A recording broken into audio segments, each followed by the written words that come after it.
नमस्कार मित्रों, कैसे हैं आप लोग। आशा करते हैं आप लोग अच्छे होंगे। स्वागत है आपके अपने चैनल धर्म तक में। तो आइए बिना देर किए वीडियो को शुरू करते हैं। भारत के प्रसिद्ध मंदिरों में से एक है विश्व प्रसिद्ध सबरीमाला का मंदिर। यहाँ हर दिन लाखों लोग दर्शन करने के लिए आते हैं। हाल ही में सुप्रीम कोर्ट ने सबरीमाला मंदिर में महिलाओं के प्रवेश पर लगा प्रतिबंध हटा दिया है। करीब 800 साल पुराने इस मंदिर में ये मान्यता पिछले काफी समय से चल रही थी कि महिलाओं को मंदिर में प्रवेश न करने दिया जाए। इसके कुछ कारण बताए गए थे। आओ जानते हैं इस मंदिर के इतिहास और स्थिति के बारे में। भगवान अयप्पा के पिता शिव और माता मोहिनी हैं। विष्णु का मोहिनी रूप देखकर भगवान शिव का वीर्यपात हो गया था। उनके वीर्य को पारद कहा गया और उनके वीर्य से ही बाद में सस्तव नामक पुत्र का जन्म का हुआ, जिन्हें दक्षिण भारत में अयप्पा कहा गया। शिव और विष्णु से उत्पन्न होने के कारण उनको हरिहर पुत्र कहा जाता है। इनके अलावा भगवान अयप्पा को अयप्पन, शास्ता, मणिकांता नाम से भी जाना जाता है। इनके दक्षिण भारत में कई मंदिर हैं। उन्हीं में से एक प्रमुख मंदिर है सबरीमाला। इसे दक्षिण का तीर्थ स्थल भी कहा जाता है। धार्मिक कथा के मुताबिक समुद्र मंथन के दौरान भोलेनाथ भगवान विष्णु के मोहिनी रूप पर मोहित हो गए थे और इसी के प्रभाव से एक बच्चे का जन्म हुआ, जिसे उन्होंने पंपा नदी के तट पर छोड़ दिया। इस दौरान राजा राजशेखरा ने उन्हें 12 सालों तक पाला। बाद में अपनी माता के लिए शेरनी का दूध लाने जंगल गए अयप्पा ने राक्षसी महिषी का भी वध किया। अयप्पा के बारे में किंवदंती है कि उनके माता पिता ने उनकी गर्दन के चारों ओर एक घंटी बांधकर उन्हें छोड़ दिया था। पंडालम के राजा राजशेखर ने अयप्पा को पुत्र के रूप में पाला, लेकिन भगवान अयप्पा को ये सब अच्छा नहीं लगा और उन्हें वैराग्य प्राप्त हुआ तो वे महल छोड़कर चले गए। कुछ पुराणों में अयप्पा स्वामी को शास्ता का अवतार माना जाता है।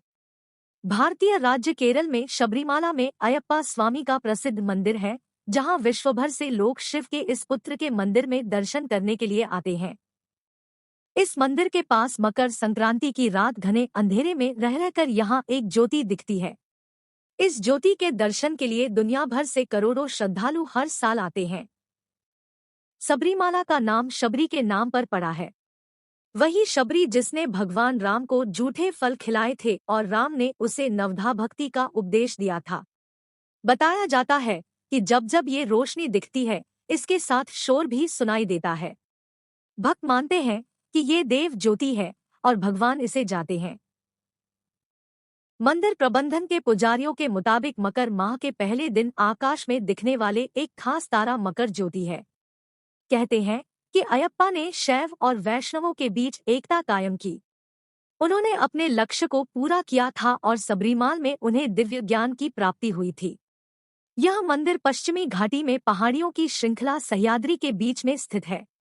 घने जंगलों, ऊंची पहाड़ियों और तरह तरह के जानवरों को पार करके यहाँ पहुँचना होता है, इसीलिए यहाँ अधिक दिनों तक कोई ठहरता नहीं है। यहाँ आने का एक खास मौसम और समय होता है। जो लोग यहाँ तीर्थयात्रा के उद्देश्य से आते हैं, उन्हें 41 दिनों का कठिन व्रताम का पालन करना होता है। तीर्थयात्रा में श्रद्धालुओं को ऑक्सीजन से लेकर प्रसाद के प्रीपेड कूपन तक उपलब्ध कराए जाते हैं। दरअसल मंदिर 914 मीटर की ऊंचाई पर है और केवल पैदल ही वहां पहुंचा जा सकता है। एक अन्य कथा के अनुसार पंडालम के राजा राजशेखर ने अयप्पा को पुत्र के रूप में गोद लिया, लेकिन भगवान अयप्पा को ये सब अच्छा नहीं लगा और वो महल छोड़कर चले गए। आज भी यह प्रथा है कि हर साल मकर संक्रांति के अवसर पर पंडालम राजमहल से अयप्पा के आभूषणों को संदूकों में रखकर एक भव्य शोभायात्रा निकाली जाती है, जो 90 किलोमीटर की यात्रा तय करके 3 दिन में सबरीमाला पहुंचती है। कहा जाता है इसी दिन यहाँ एक निराली घटना होती है। पहाड़ी की कांतामाला चोटी पर असाधारण चमक वाली ज्योति दिखलाई देती है। 15 नवंबर का मंडलम और 14 जनवरी की मकर विलक्कू ये सबरीमाला के प्रमुख उत्सव हैं। मलयालम पंचांग के पहले 5 दिनों और विषु माह यानी अप्रैल में ही इस मंदिर के पट खोले जाते हैं। इस मंदिर में सभी जाति के लोग जा सकते हैं, लेकिन 10 साल से 50 साल की उम्र की महिलाओं के प्रवेश पर मनाही है। सबरीमाला में स्थित इस मंदिर प्रबंधन का कार्य इस समय त्रावणकोर देवास्वोम बोर्ड देखती है। चारों तरफ से पहाड़ियों से घिरा हुआ यह मंदिर केरल की राजधानी तिरुवनंतपुरम से 175 किलोमीटर दूर पहाड़ियों पर स्थित है। इस मंदिर तक पहुंचने के लिए 18 पावन सीढ़ियों को पार करना पड़ता है, जिनके अलग अलग अर्थ भी बताए गए हैं। पहली 5 सीढ़ियों को मनुष्य की 5 इंद्रियों से जोड़ा जाता है। इसके बाद वाली 8 सीढ़ियों को मानवीय भावनाओं से जोड़ा जाता है। अगली 3 सीढ़ियों को मानवीय गुण और आखिर 2 सीढ़ियों को ज्ञान और अज्ञान का प्रतीक माना जाता है। इसके अलावा यहाँ आने वाले श्रद्धालु सिर पर पोटली रखकर पहुँचते हैं। वह पोटली नैवेद्य, भगवान को चढ़ाई जाने वाली चीजें, जिन्हें प्रसाद के तौर पर पुजारी घर ले जाने को देते हैं, से भरी होती है।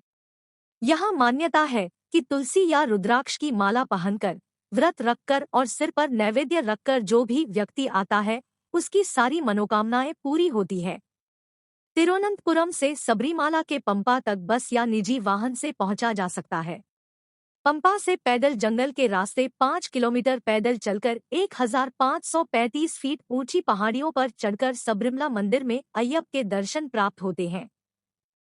रेल से आने वाले यात्रियों के लिए कोट्यम या चेंगन्नूर रेलवे स्टेशन नजदीक है। यहाँ से पंपा तक गाड़ियों से सफर किया जा सकता है।